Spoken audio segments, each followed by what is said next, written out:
Pues otra vez con ustedes. Parece que la providencia quiere que sigamos con el programa y estamos una jornada más en este Ellos si pudieron, con un invitado, en este caso, como la verdad es que como casi todos los invitados o todos los que pasan por aquí, con personas que tienen muchas cosas que contar y que pueden contarlas porque las conocen bien, porque las han vivido, porque las han estudiado, porque las viven intensamente en la actualidad. El caso de hoy, el caso de Rad Salam, es un caso muy especial porque es un hombre, no es que haya vivido los asuntos de los que nos puede hablar, es que ha sufrido intensamente esos temas de los que nos va a hablar hoy. Si ustedes quieren pasar una hora o casi 60 minutos con alguien que les puede enseñar mucho acerca de lo que está pasando en Oriente Medio, de qué significa el islamismo, de cuáles son las relaciones entre el cristianismo y el islam, de cuáles son las relaciones geoestratégicas en una parte del mundo que poco conocemos, porque muchas veces, y desde luego yo he hecho la prueba en varias ocasiones de pedirle a la gente que ponga el dedo para saber dónde está exactamente Irak o dónde está Arabia Saudita o dónde está Dubái, y hay muchas personas que ni siquiera pueden hacer eso porque estamos lejos de esa realidad, aunque es una realidad que esta misma semana ha golpeado de nuevo las vidas de todos nosotros, de todos los europeos, con un nuevo atentado en París. Y creo que hablar de estos temas con alguien que los conoce bien y que de forma apasionada y desapasionada al mismo tiempo es capaz de introducirnos en esa realidad seriamente y con verdad, vale la pena. No se pierdan el programa de esta noche con nuestro invitado, al que le pido ya, a Rad Salam, que nos diga en unos pocos minutos quién es Rad Salam. Bueno, sencillamente Rad Salam es un cristiano católico caldeo, a mucha honra, de origen iraquí. Nací en la ciudad de Nínive, la actual ciudad famosa Mosul, que está en manos de Daesh, en las llanuras de Nínive, en un pueblo que se llama Tel Esquif, recientemente fue liberado de manos de Daesh, destruido totalmente. Criado, educado en el seno de una familia cristiana, católica caldea, practicante, en el sur del país de Irak, en Basora, cerca de Ur de los Caldeos, la famosa Ur de los Caldeos, cerca también de Babilonia, la capital del imperio caldeo, el imperio de Nabucodonosor, o babilonio. Todo esto es, en su conjunto, representa la región de Mesopotamia, la antigua Mesopotamia, la cuna de la civilización, es la cuna o el origen de la historia bíblica. Hoy día, gracias al Islam y a los musulmanes, es la cuna del terrorismo, radicalismo islámico. ¿Y Rad Salam cuándo viene a Europa? Bueno, me escapé, ¿Y por qué? Me escapé de Irak en el año 92, finales del 92. Fui a Jordania, pedí exiliado político en el 93 y llegué a España a finales del 94, de casualidad, y pedí exiliado político. Y desde el año 99 tengo la nacionalidad española y me siento español de pie a cabeza y de corazón. Y a mucha honra soy un español más. ¿Y a qué se dedica ahora Rad Salam? Bueno, soy doctor en estudios árabes islámicos, filología árabe también. También tengo máster en estudios teológicos. Llevo casi 40 años estudiando, investigando, enseñando las tres religiones, el judaísmo, el cristianismo y el islam. Y hoy día pues dando conferencias, clases, cursos, y soy profesor de la universidad, y aparte de eso pues también colaboro con el Instituto Bíblico Oriental en León. Desde hace 10 años investigamos cosas bíblicas, de arqueología, de lenguas muertas como el sumerio, el acadio, el copto, y también no es un idioma muerta, el árabe, como profesor de árabe. En este momento muchos de nuestros espectadores ya estarán pensando que vamos a hablar efectivamente de las cosas que están pasando en Europa, específicamente con la violencia desatada por todos aquellos que creen que pueden imponer el islamismo en Europa por la vía de la violencia.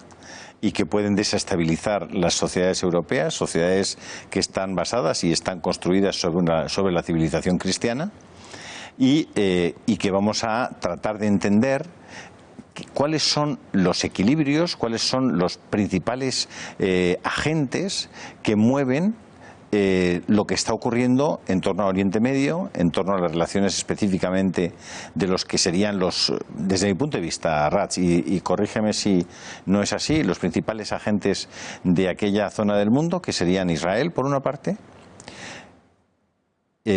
Irán, Arabia Saudita, Siria y Turquía. Turquía, bueno, Siria no, Turquía sí. Pero bueno, principalmente la base o el que se mueve todo este radicalismo, el fundamentalismo islámico, es el salafismo. Es el salafismo y después el wahabismo. El salafismo nació en el siglo, los primeros años del siglo XIV, con Ibn Taymiyyah, una escuela, la quinta escuela más rígida del Islam. Y el salafismo viene de la palabra salaf. ¿Qué significa salaf? Es antipasado. Entonces Ibn Taymiyyah pues predicaba de que todo musulmán debe de vivir el Islam como han vivido los antepasados, Mahoma, sus seguidores, con las conquistas y aplicando la ley islámica. En los principios de los años del siglo XVIII, con Mohammed Abdel Wahab en Arabia Saudita, abrazó las ideas de Ibn Taymiyyah y fundó el wahabismo. El wahabismo viene del salafismo. Y el brazo político de estos son los hermanos musulmanes en Egipto, que fue fundado en el año 1928 a mano de Hassan el-Banna. Precisamente Hassan el-Banna fue financiado por Arabia Saudita, por el rey Abdel Aziz, y fundó los hermanos musulmanes. Y el brazo armado de los hermanos musulmanes son los grupos radicales islámicos, como el Shabab, Boko Haram, Daesh o el Estado Islámico, Perdóname, Rats, todo esto, todos estos operadores, digamos, de la zona que estás mencionando, son muy recientes. No. Empiezan los hermanos musulmanes no, pero el Estado Islámico es un invento de hace muy pocos años. Sí. Es decir, ¿por qué, cómo comienza y cuándo comienza de verdad la desestabilización que hoy estamos viviendo de Oriente Medio? Bueno, ¿podríamos hablar de la primera guerra de Irak? No, podemos hablar también... ¿O de la caída del Shah de Persia? Del Shah de Persia. A partir del 1900... Es que el Occidente se equivocó en tres asuntos principales. Vamos a ellos. Primero, acabar con el Shah de Irán. Segundo, ¿En qué año cae 1978. Acabar con Saddam Hussein, el 2003. Y tercero es apoyar la llamada, entre comillas, la primavera árabe. En los tres casos estamos hablando de Estados Unidos. De Estados Unidos y el Occidente también, porque ¿quién ayudó a Khomeini a volver a Irán? Francia. O sea, todos recordamos cuando volvió, yo estuve todavía ahí en Irak, estuve en la cárcel en este mismo año por escribir un artículo contra el Islam, en el año 1978, con 18 años que tenía yo. Francia ayudó al Khomeini a volver a Irán con la condición de que acceder a todos la investigación y la excavación y las cosas del petróleo, las empresas del petróleo allí en Irán. Pero cuando llegó el Khomeini a Irán, enseguida pues dio una patada a todo el Occidente y Francia y declaró un Estado islámico, cambió la constitución de Irán según la ley islámica. 3 hitos has dicho: la caída del Shah de Persia, de Mohammed Reza Pahlavi, la caída de Saddam Hussein. Saddam Hussein en aquel tiempo, 78, era vicepresidente de Irak, el hombre más fuerte de Irak, pero el presidente era Ahmed Hassan al-Bakr, era un general. También estuve yo ahí y conozco el tema. Ahmed Hassan al-Bakr era más flexible.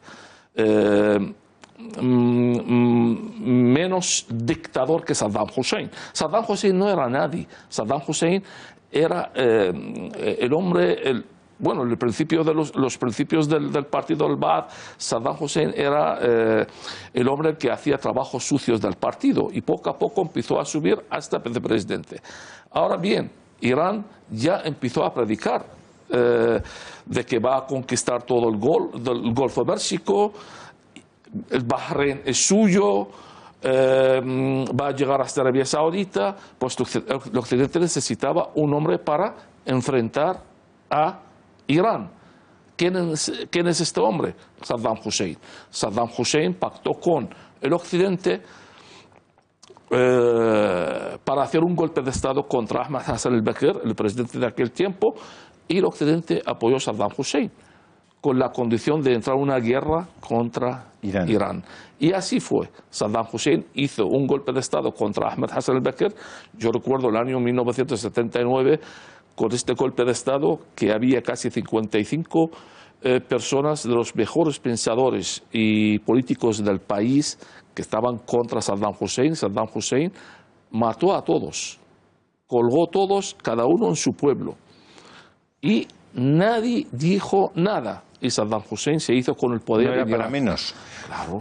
Y Saddam Hussein se hizo con el poder en Irak. Y luego, en septiembre del año 1980, Irak entró en una guerra contra Irán. Y yo en septiembre, en diciembre, me llamaron, bueno, salí de la cárcel, estuve en la cárcel y tuve que ir a hacer el servicio militar y también participar en esta guerra durante 8 años. ¿Fuiste al frente en Kuwait? No, en Irán. De momento no estamos en Kuwait, estamos en Irán. Correcto. Desde el año 1980, de septiembre del 1980, hasta el 8 del 8 del año 1988. Terminó la guerra de Irán-Irak con 1 millón de muertos, tanto de Irak como de Irán. Irak salió relativamente ganando porque perdió casi 300.000 soldados y 700.000 de Irán. En aquella guerra todo el mundo apoyaba a Saddam Hussein contra Irán.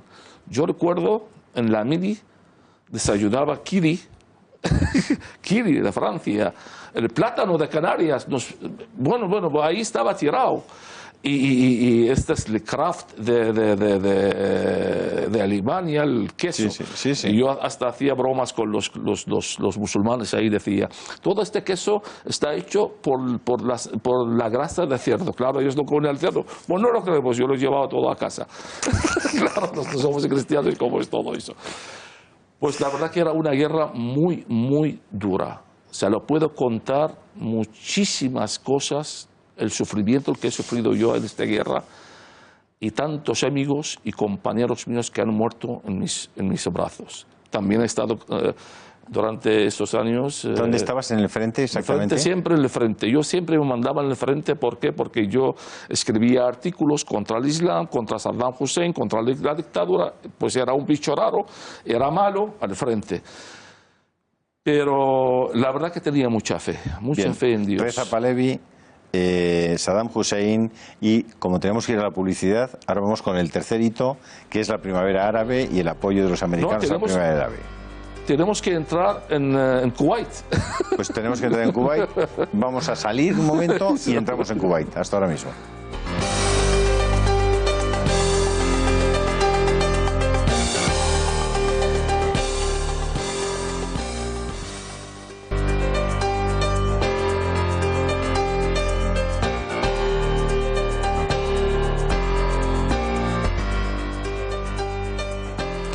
Como les hemos prometido, vamos a entrar en Kuwait.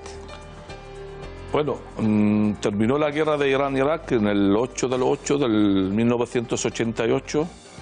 Bueno, yo también herido en la cabeza en esta guerra, también tuve una herida. ¿De un tiro? De metralla. De una metralla. Pero nosotros directamente desde la guerra, cuando terminó la guerra de Irán-Irak, pues como soldados, pues todos nos alegramos porque nos vamos a liberar de la mili, ¿no? De la guerra. Pero no fue así, porque Saddam Hussein nos llamó a todos y nos llevó a Basora, cerca de mi pueblo. Y ahí construyó una ciudad parecida de la ciudad de Kuwait, a unos 80 kilómetros de Kuwait, porque Basora de Kuwait está a 200 kilómetros. Y ahí pues empezamos a entrenar cómo entrar a una ciudad durante un año. Pero claro, yo pregunto, Kuwait está protegida por Inglaterra y tienen la AWACS. El AWACS capta hasta 500 kilómetros, radar en aquel tiempo. ¿No han visto que los soldados iraquíes que estuvieron ahí entrenando sobre ello? Nosotros no sabíamos de qué va el tema. Solamente hay que entrenar, pues entrenamos.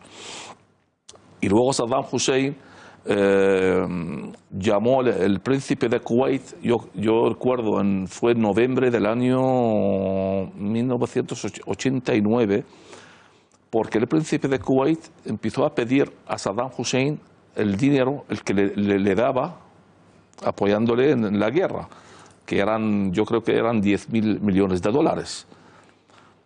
Y Saddam Hussein llamó al príncipe, le echó una bronca ahí en el palacio, le dijo, pero ¿cómo vais a pedirme ese dinero? Y yo estuve luchando por vosotros. Todo salió en los medios de comunicaciones en Irak. Y echó el príncipe de Kuwait y vino el orden a nosotros. Fue el 4 de agosto del 1990 a entrar en Kuwait. Y yo fui de los primeros que entraron en Kuwait y de los últimos el que salieron de Kuwait con una bala en el culo, para entender. Pero ya lo tengo. Bueno,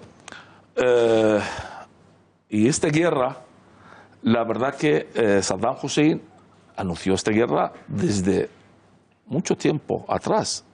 El Occidente, Estados Unidos, sabían de que vamos a entrar en Kuwait. Y nadie de nosotros pensaba de que los americanos nos van a atacar, porque todos pensamos que era un paripé, que era todo, es un teatro, y al final Saddam Hussein se va a retirar y punto. Ahí el Bush padre fue muy listo.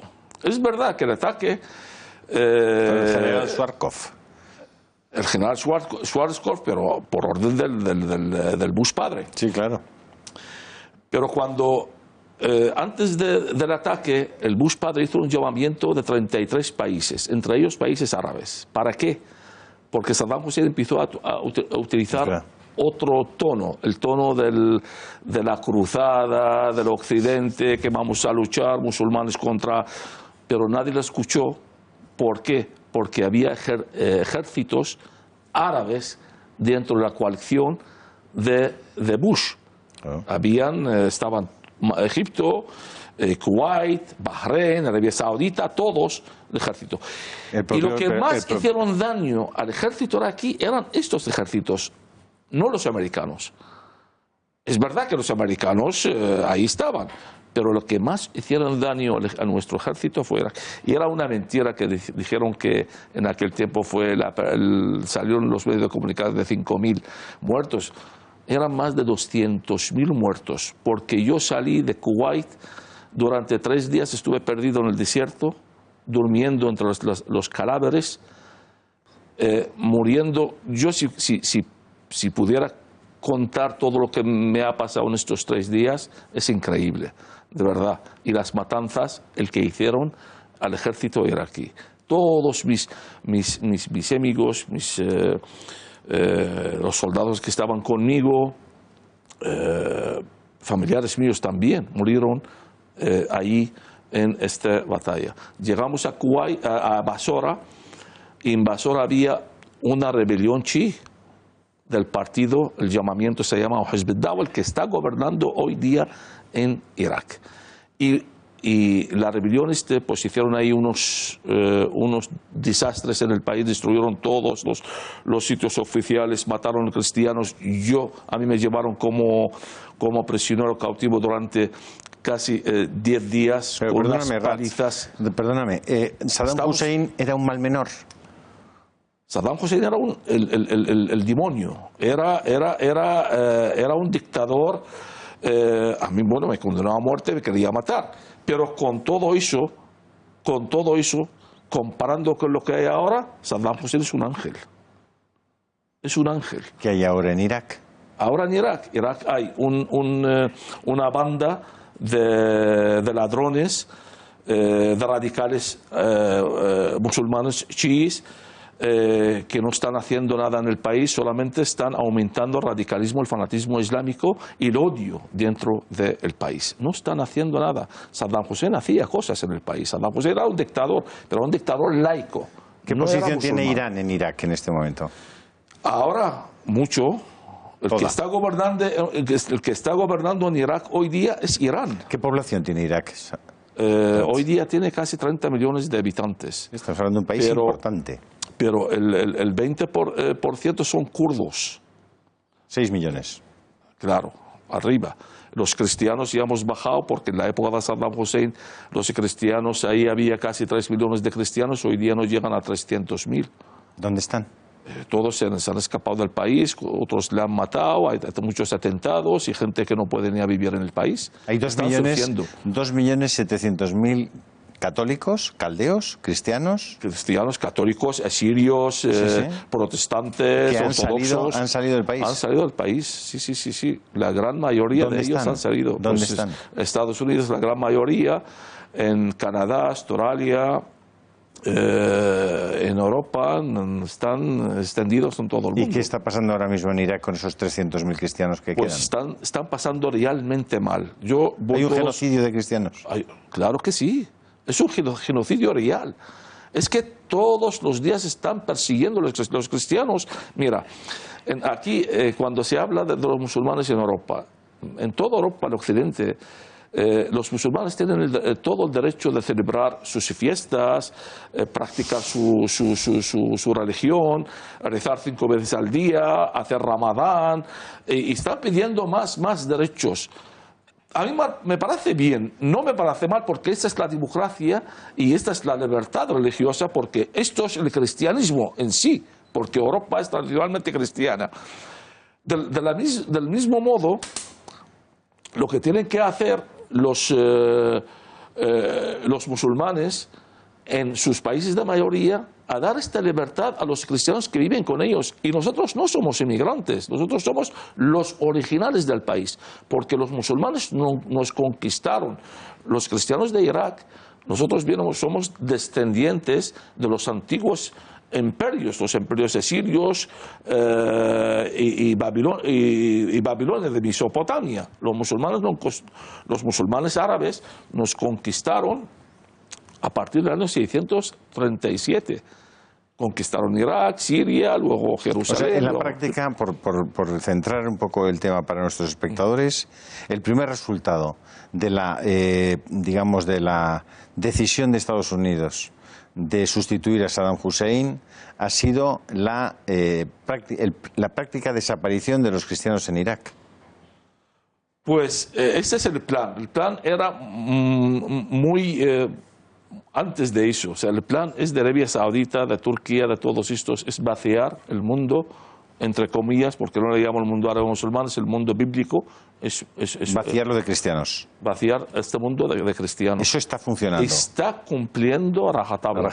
Y los chiitas iraníes son los que en este momento tienen la posición de poder en Irak. La posición de total. Irak es en este momento un país seguro, organizado, serio, que crece económicamente. No, para nada.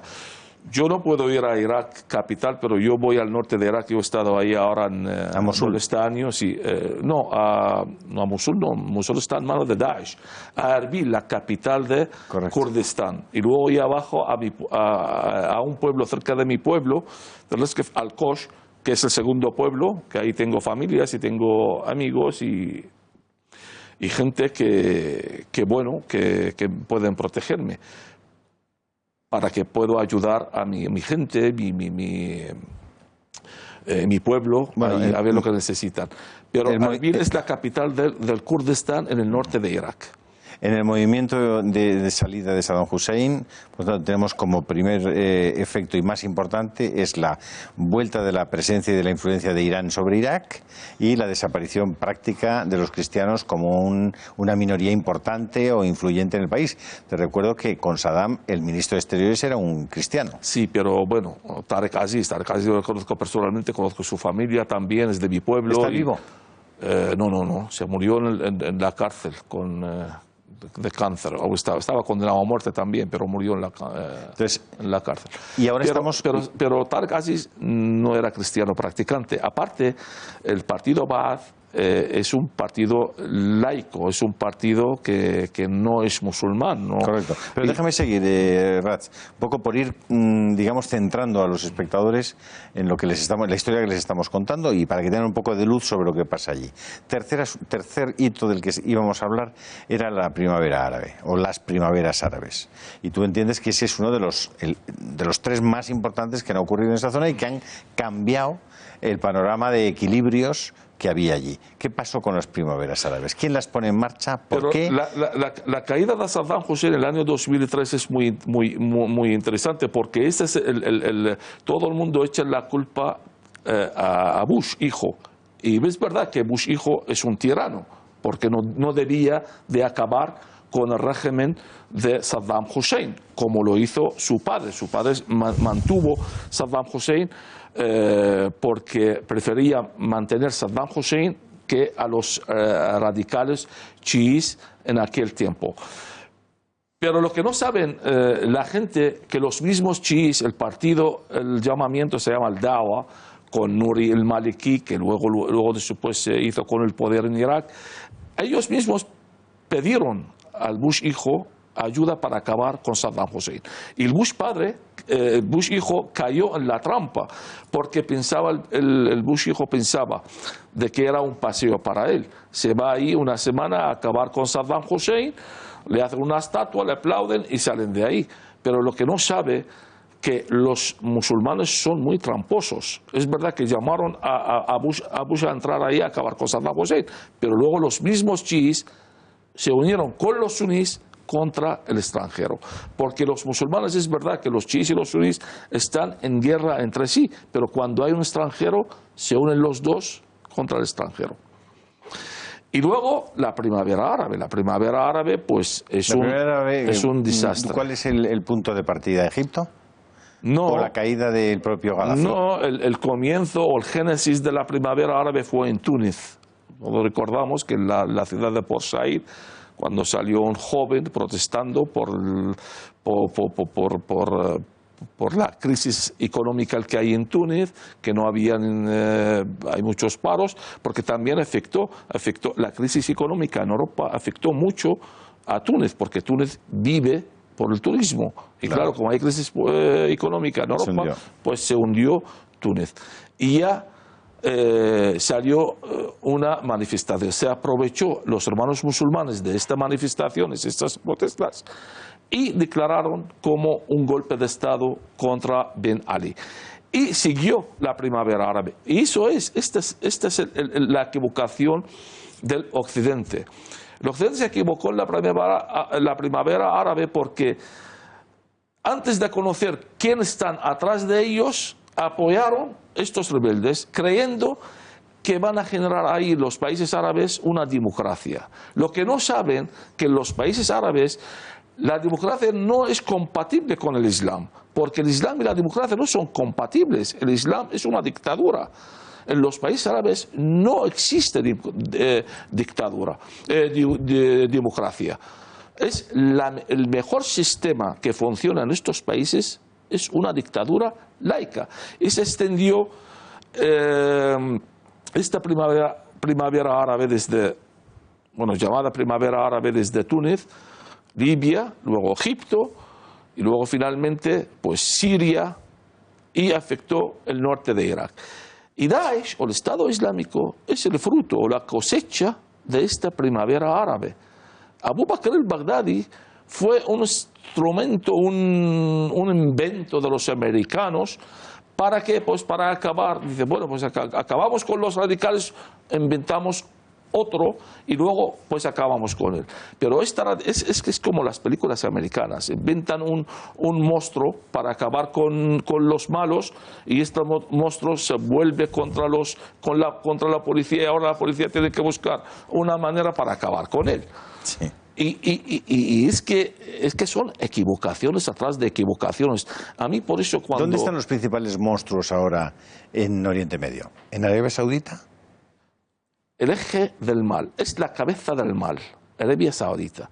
Arabia Saudita es el que está moviendo todo eso. ¿Y sabes quién ahora también atrás de ella? Erdogan.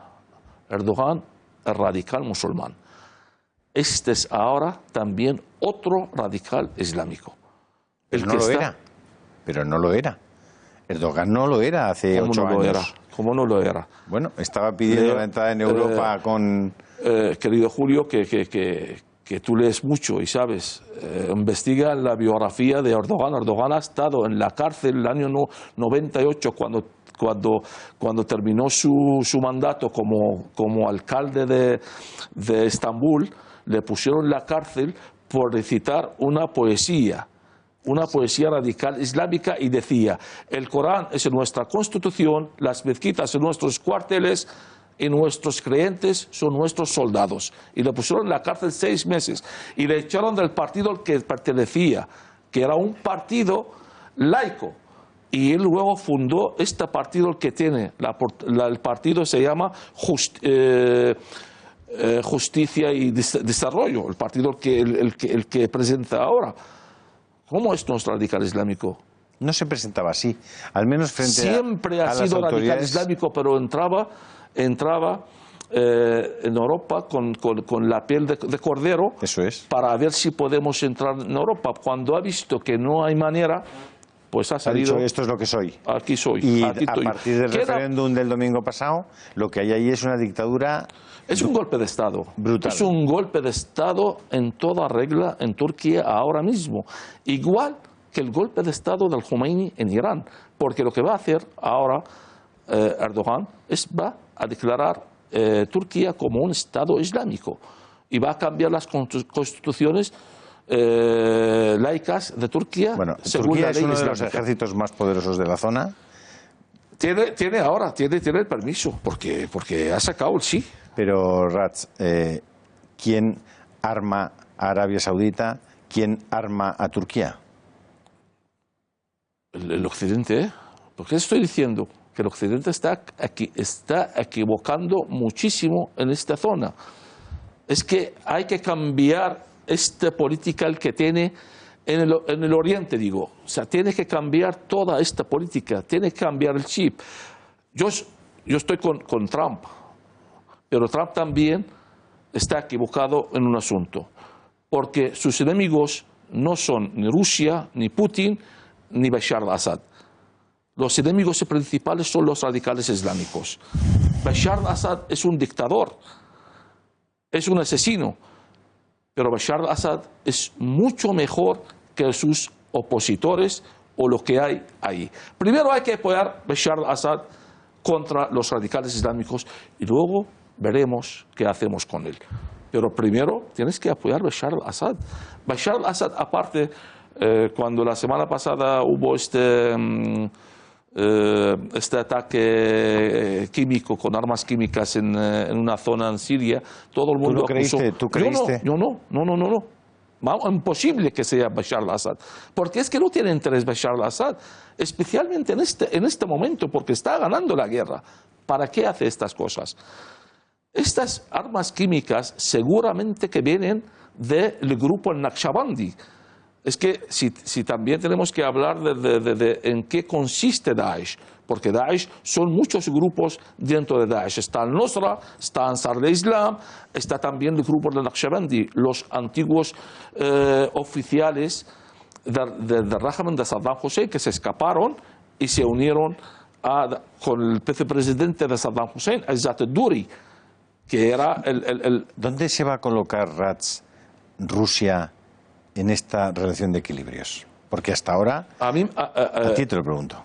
Sí, a mí me parece lo que está haciendo Rusia está actuando bien, apoyando a Bashar al-Assad de momento. ¿Y a Irán? contra los... ¿Y a Irán? Sí, pero es que de momento hay que ir por partes, no podemos ir contra todo. Primero tenemos, ahora, el principal problema que tenemos es el Estado Islámico. Hay que acabar con el Estado Islámico. Es que no se puede... ¿Quién ha armado al Estado Islámico? Vale, Occidente, Estados Unidos, todo. Hay que arreglar todo eso. Hay que arreglarlo, eso es lo que estamos hablando. Pero, es que... Rats, seamos serios. Para Occidente, acabar con el Estado Islámico es solo cuestión de voluntad. No hay ningún problema desde un punto de vista armamentístico, de capacidad operativa en una guerra convencional para acabar con el Estado Islámico en 3 días. Sí. Es conocido dónde están, tienen una capacidad de destrucción, como han demostrado con la última bomba, brutal. ¿Por qué no acaban con él? Pues eso es lo que yo pregunto, eso es lo que yo estoy pidiendo. Segundo, es que lo más urgente es hacer un llamamiento internacional, un llamamiento de organizar una coalición internacional de ejércitos, como lo que hicieron en el 91 contra Saddam Hussein. ¿A quién le convenía la crisis de refugiados, Rats? ¿A quién le convenía que millones de personas tuvieran que salir de allí y muchos de ellos viajesen a Europa? Turquía y el Islam mismo. El Islam mismo le conviene. Esa es la conquista silenciosa del Islam a Europa.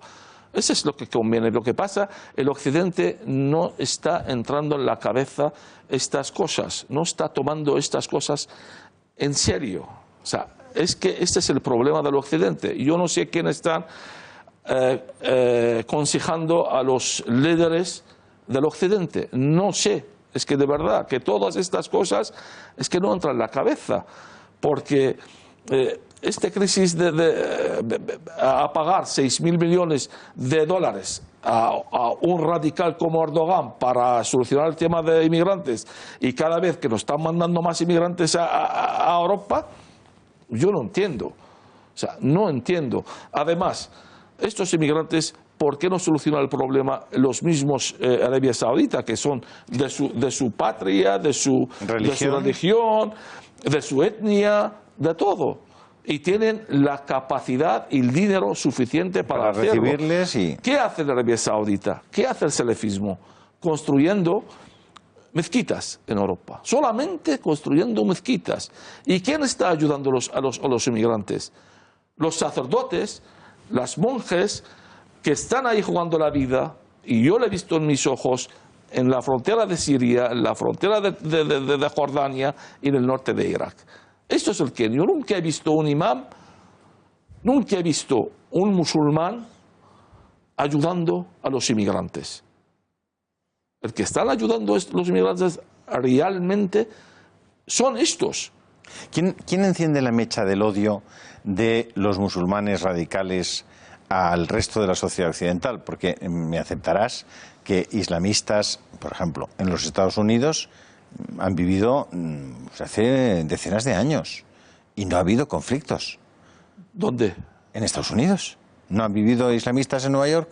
Sí, ¿No han vivido islamistas en París? ¿No han vivido islamistas en Roma? Eso está aumentando. Bueno, de acuerdo, Rats, pero mientras eso ocurría, la relación, la capacidad para convivir en esos países era razonable. Es decir, los conflictos eran muy limitados. ¿Por qué? ¿Quién enciende la mecha de que realmente la convivencia entre la sociedad occidental, los occidentales receptores de esos inmigrantes y esos inmigrantes con religión islámica no sea posible? Vámonos ahora mismo a publicidad un momento y entramos en el fondo de la cuestión, que ¿es posible de verdad la convivencia entre cristianos y musulmanes hasta ahora mismo?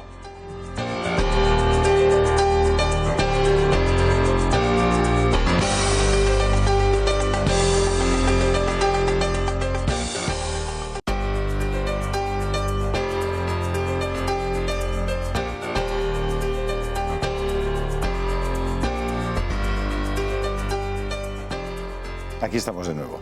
Me decía Rad Salam fuera de micrófono que quería dar su opinión sobre el atentado en París. Y a mí me interesa mucho que nos la des. ¿Cómo ves lo de París? Pues de París, es lamentable. La verdad que yo, esta es la primera vez que que pasa el Daesh o el Estado Islámico da el nombre muy seguido, después del atentado, da el nombre y hace responsable de este atentado.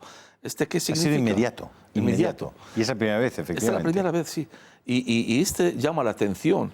Y a mí, en mi opinión, yo creo que ahora hay dos corrientes dentro del radicalismo islámico. Hay corriente mucho más radical y otra menos radical. La menos radical, que es el que la presenta Yusuf al-Qaradawi, que es el presidente de la Liga Islámica en el mundo, y los hermanos musulmanes, que bueno, estos dicen despacio. La conquista silenciosa de Europa mediante la migración, mediante el vientre de nuestras mujeres, etcétera. Pero despacio. La otra corriente que es más radical, que representa Daesh o el Estado Islámico, esos no, quieren la guerra ya. Entonces, esta me recuerda también el atentado del 11M, pero al revés. Ahora quieren que Le Pen, que llega al poder, porque cuando llega Le Pen al poder, y por ahí está Trump, y va contra los musulmanes, echando a los musulmanes, persigue a los musulmanes, o entra en una guerra directa contra Daesh, pues ahí pueden hacer un llamamiento a la guerra santa, al yihad, el gran yihad, el que ellos esperan. Y estos que quieren, pues, esta guerra lo antes posible. Por eso van a hacer lo posible para provocar el Occidente para hacer esta guerra. Bueno, en pocos minutos vamos a saber qué ha pasado en la primera vuelta de las elecciones francesas. Ojalá que Le Pen gana. Ojalá que gane Le Pen. Sí. Pues eso lo tendrás que explicar. Pues yo creo que hay que tomar decisiones, porque es que no podemos vivir con este miedo con el Islam. Hay que tomar decisiones. Hay que acabar con este miedo y con este atentado, porque es que cada X tiempo que vamos a tener un atentado matando 50, 60 personas, o viene uno con un camión, otro con una bomba, uno con una metralla, porque los atentados es muy fácil que se hacen. Hay que tomar decisiones, sea como sea, mediante una guerra. Y no hay que tener miedo de una guerra contra los radicales islámicos. Pues se entra con una guerra, no pasa nada. Yo no estoy tan seguro de que las decisiones... Mira, teníamos una cierta esperanza en Donald Trump. La primera decisión que toma es lanzar unos Tomahawks, 59 Tomahawks sobre un aeródromo, poniendo como excusa que Bashar al-Assad ha lanzado armas químicas. ¿Y qué vamos a hacer? Es que estamos en eso. Nosotros estamos hablando, estamos predicando, estamos diciendo... ¿Alguien dice la verdad? ¿Alguien dice la verdad, Ratz? No. ¿Podemos aspirar a que alguien nos cuente la verdad? Yo algo de esperanza tengo en Le Pen. Algo de esperanza. Bueno, vamos al fondo de la cuestión porque no nos queda mucho tiempo, Ratz. Tú eres un estudioso del islamismo y también de la religión judía y del propio cristianismo. Es decir, las tres grandes religiones que han movido el mundo desde que conocemos la historia del mundo, y las tres grandes religiones monoteístas que afirman la existencia de un Dios único, de formas diferentes, de forma diferente, en el caso del cristianismo, de un Dios personal, y probablemente la única religión que apuesta por una religión del amor, de poner la otra mejilla, de amar al prójimo como a ti mismo, es el cristianismo. Las otras religiones no tienen eso en su ADN. Tienen otros códigos. Hablando del islamismo concretamente, en el ADN del islamismo está el entender al otro como un infiel y, por tanto, en entender que lo mejor que le puede pasar al infiel es que desaparezca de la faz de la tierra. O se cambia el Islam o se desaparece. Claro, con esos elementos de salida, de la casilla de salida ideológica, intelectual, cultural, ¿cómo pueden convivir? Vamos a ver. El principio, el Islam no es una religión. Es un movimiento sociopolítico, dictatorial, de un sentido único. Es como una presión. Es muy fácil entrar en él, solamente declarar la declaración de la fe musulmana, no hay más dioses que Allah y Mahoma es su profeta. Pero es muy difícil salir de él. Ese es el primero. Segundo, si leemos la historia a los 14 siglos que lleva el Islam, nunca los judíos y los cristianos y los musulmanes vivieron en paz. Siempre hubo una época que los musulmanes persiguieron a los judíos y cristianos. ¿En qué época han vivido los cristianos y los judíos y los musulmanes juntos? En la única en la época... España del siglo VIII. Es una barbaridad. Pero convivían un poco, Es una ¿no? barbaridad. Convivieron es una durante un par de barbaridad. ¿Qué siglos, ¿no? historia? Vamos, hay que leer la historia. Los musulmanes cuando eran en España obligaban a la gente a convertir al Islam, obligaban a las... No fue así al principio, con Isidoro de Sevilla. ¿Cómo? Desde siempre. Obligaban a las mujeres cristianas a casarse con musulmanes para tener hijos y siguen la religión del padre. Eso es todo, está en la historia. Es que no estoy inventando nada. La única época en que han vivido juntos no han vivido juntos, obligados a vivir juntos. Por ejemplo, en Irak, en Siria, en Egipto, bajo regímenes dictatoriales laicos, con Saddam Hussein, con Bashar al-Assad, con Bashar al-Assad, Hafez al-Assad antes, en Egipto con Nasser y con Hosni Mubarak y con todo, pero tampoco convivían juntos porque siempre había algún atentado. Nosotros nunca hemos vivido en paz o nunca hemos tenido la libertad religiosa de celebrar una misa libremente o celebrar en Irak. Es verdad que vivíamos juntos, vale, relativamente, pero siempre había miedo de algún musulmán por ahí, se levantaba por la mañana y decía que me voy a hacer el yihad. Y entraba a una iglesia y volaba una iglesia. O un mercado. Y claro, Saddam Hussein tomaba medidas. No es como ahora no pasa nada. Ahora mata 100 cristianos y no pasa nada. Se está haciendo el yihad. Pero Saddam Hussein no. Iba por él y por su familia y por todo. Y mataba a todos. O sea, no permitía eso. Y también Hafez al-Assad, Bashar al-Assad. Por eso había una convivencia relativa. Pero ¿por qué no hay una convivencia relativa? Voy al origen de la causa. El origen es teológico. Es el Islam mismo. Te cuento una anécdota que pasó en el año 2004 con la Alianza de la Civilización, el diálogo entre las tres culturas. Pues me invitaron en el 2004 en un encuentro en Toledo, aquí. Un encuentro, pues invitaron muchísimas autoridades, exministros de Turquía, de Egipto, hasta de Israel y todo, para el diálogo. Bueno, yo estuve invitado también para una mesa redonda. El primero que subió para dar una charla fue el representante de la comunidad judía en aquel tiempo. Subió el representante de la comunidad judía, todos los musulmanes salieron de la sala protestando por el Estado de Israel. ¿Qué diálogo es este?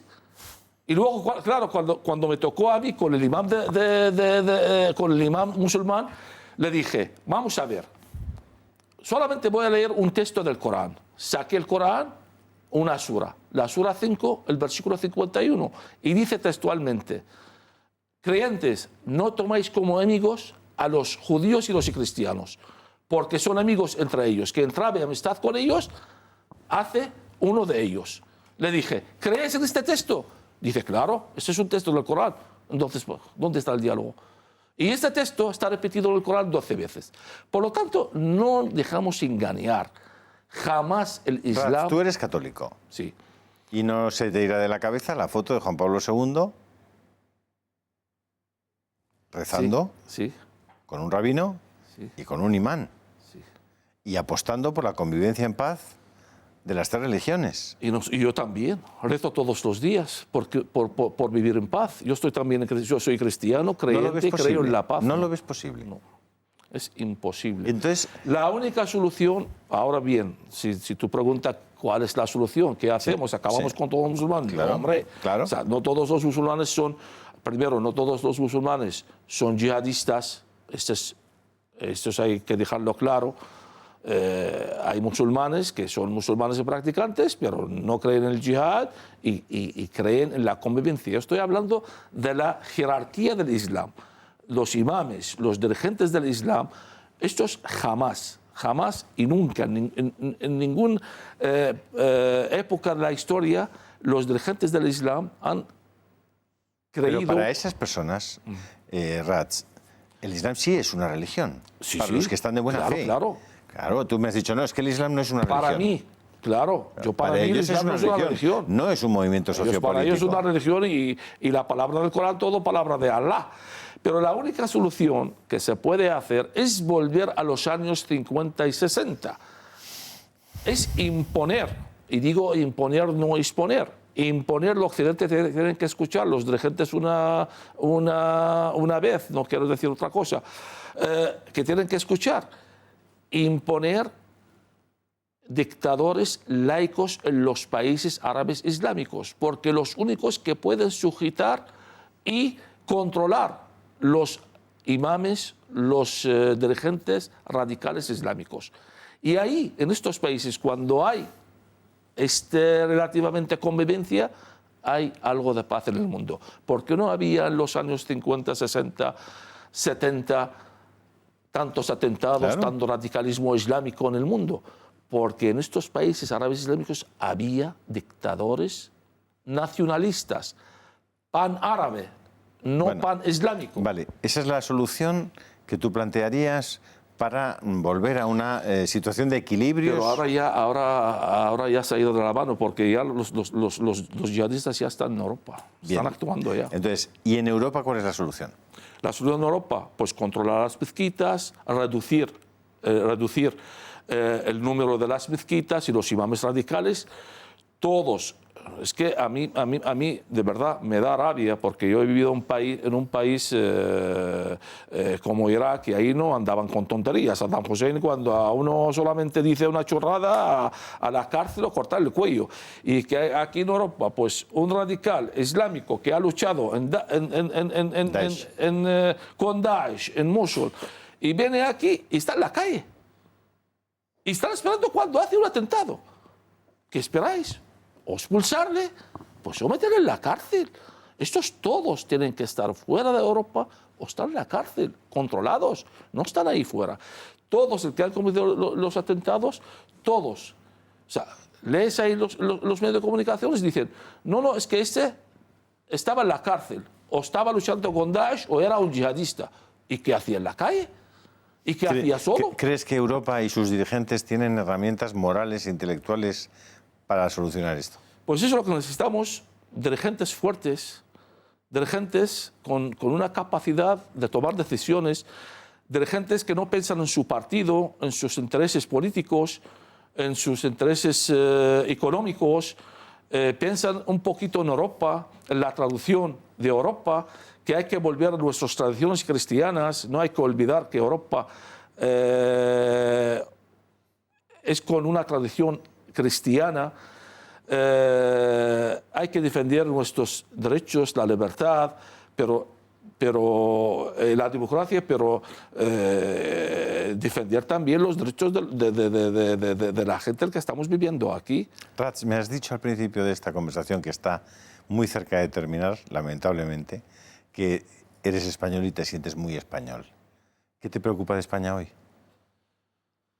La verdad que no me preocupa nada de España. Al contrario, yo cada vez que estoy más contento en España. ¿Sabes por qué? Si me estás preguntando por la corrupción y de todo lo que está pasando hoy día, no estoy muy orgulloso de España, porque así está mostrando España que aquí funciona la justicia, la ley, y aquí no vale que un presidente del país o un ministro o quien sea, todos terminando en la cárcel si hacen cosa mala. Algo que en mi país jamás, o en los países árabes, jamás hemos visto un ministro o un presidente del país juzgado si no hay un golpe de Estado. Y cuando viene el golpe de Estado, pues claro que juzga el presidente anterior. Pero yo estoy muy orgulloso de mi país, mi país España. Yo estoy muy orgulloso. Claro que me preocupa la sociedad, el aumento de la izquierda, el que todo vale, que bueno, pues el poco entendimiento y el conocimiento también de las causas, porque pocas personas, hoy día muchísima gente hablan de todo y no saben de nada. Y sí me preocupa el país. Cuando antes de hablar de un asunto, pues alguien tiene que estudiarlo, investigarlo y formarse bien. Sí me preocupa más. Y finalmente me preocupa muchísimo la extrema izquierda en el país. ¿Crees que es muy peligrosa para el futuro? Yo creo que sí. Porque así acaban con todas nuestras tradiciones cristianas en el país. Sí preocupante. Y lo que me preocupa también cuando salen algunos de la izquierda y defendiendo el Islam, la libertad religiosa del Islam, y no defienden la libertad cristiana con esa en el extrema país. izquierda, lo que está en juego es nuestra libertad. Pero ¿sabes lo que pasa? Esto pasó desde siempre. Y voy a decir una cosa. Siempre el Islam y la izquierda están unidos contra la Iglesia, porque tienen el mismo objetivo, es acabar con las tradiciones cristianas y acabar con la Iglesia. Lo que no sabe la izquierda, que un musulmán antes de matar un judío o cristiano mata a un ateo. Pues ahí queda eso. Yo creo que esa es una reflexión para darle muchas vueltas. Creo que tenemos que entre todos, y especialmente la gente que conocéis muy bien estos asuntos, buscar soluciones en positivo. Evidentemente, con el exterminio del otro no se soluciona nada.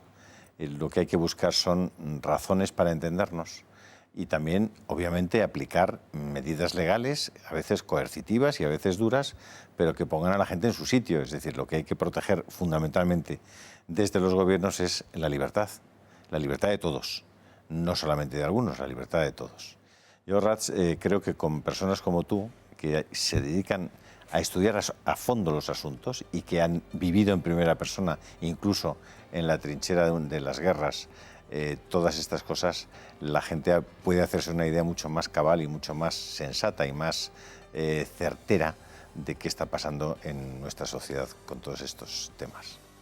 Yo te agradezco mucho que hayas estado. Muchísimas gracias por invitarme y también gracias al Grupo Intereconomía por su gran labor, por su total entrega en desvelar la verdad y decir la verdad siempre sin miedo, sin rodeo. Y con respeto a todos. Eso es. Muchísimas gracias a todos ustedes, que si Dios quiere nos volvamos a ver en una semana con un personaje tan interesante y tan atractivo como Rats Salan. Gracias. Muchas gracias. Hasta pronto.